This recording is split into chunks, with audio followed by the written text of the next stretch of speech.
వందనాలండి. ఈరోజు జూలై 1 పవిత్రత గురించి మాట్లాడదాం. ఎందుకంటే పరిశుద్ధత, పవిత్రత అనేది ప్రతి క్రైస్తవుడి జీవితంలో తప్పనిసరి.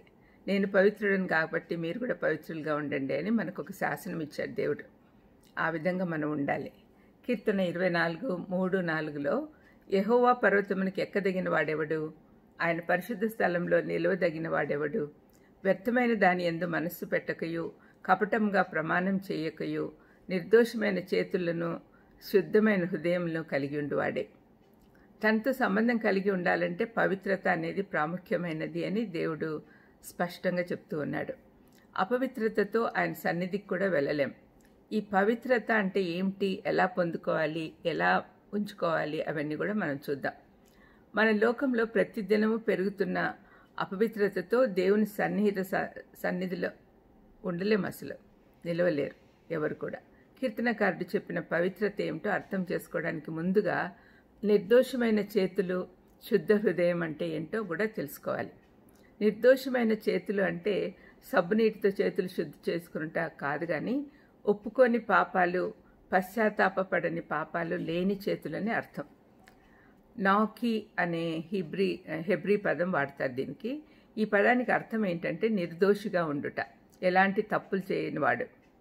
దీనిని నూతన నిబంధనలో తప్పులు లేనితనంగా చెప్పచ్చు. మన పాపాలు ఒప్పుకొని దేవుని క్షమాపణ పొందినప్పుడు దేవుని ఎదుట నిర్దోషమైన చేతులతో నిలబడతాం. తర్వాత శుద్ధమైన హృదయం. ఆత్మీయంగా అపవిత్రతో నిండిపోయిన ఈ లోకంలో దేవుని మహిమార్థం నిలబడాలంటే మనకు శుద్ధ హృదయం కావాలి. ఈ మాటకు వాడబడిన అరామిక్ పదము బార్, దాని అర్థము శుద్ధమైనది.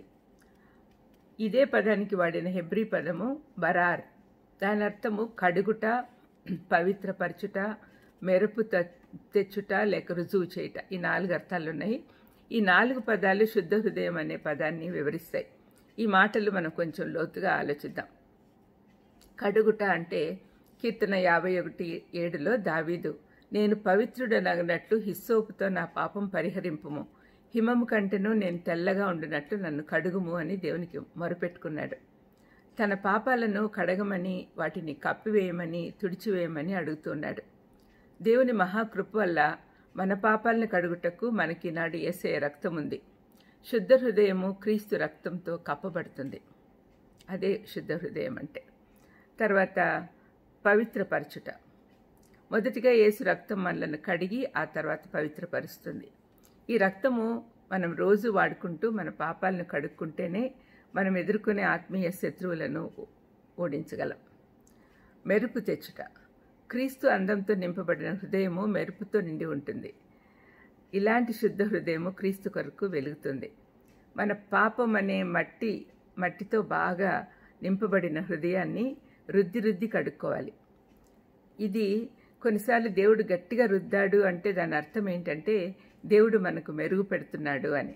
ఆ మెరుపు తన కుమారుడైన క్రీస్తు కొరకు అని అర్థం. రోమా 8:29లో మనం దేవుని సారూప్యంలోనికి మారడానికి ఎన్నుకోబడ్డాము అని వ్రాయబడింది. అందుకని ఈ మెరుపు, ఈ శుద్ధి చేయడం అదంతా తప్పనిసరి. తర్వాత రుజువు చేయుట. మనం పరీక్షింపబడి దేవుని ఎదుట అంగీకరించబడి యథార్థవంతులుగా నిలబడతామని రుజువు చేయుట. దేవుడు మనల్ని అంగీకరించాడనే సత్యము మనం అత్యంతమైన ఆనందం ఇస్తుంది. మనము దేవుని ఎదుట నిలబడగలము అనే నిశ్చయిత మనకుంటే మనం సంతోషంగా జీవించగలం. ప్రార్థన చేసుకుందాం. దేవా స్తోత్రం ప్రభా, శుద్ధమైన హృదయము, నిర్దోషమైన చేతులు మాకు కలిగి ఉండేదానికి సహాయం చేయమని యేసుక్రీస్తు నామమున వేడుకొంచున్నాను తండ్రి. ఆమేన్. God bless you.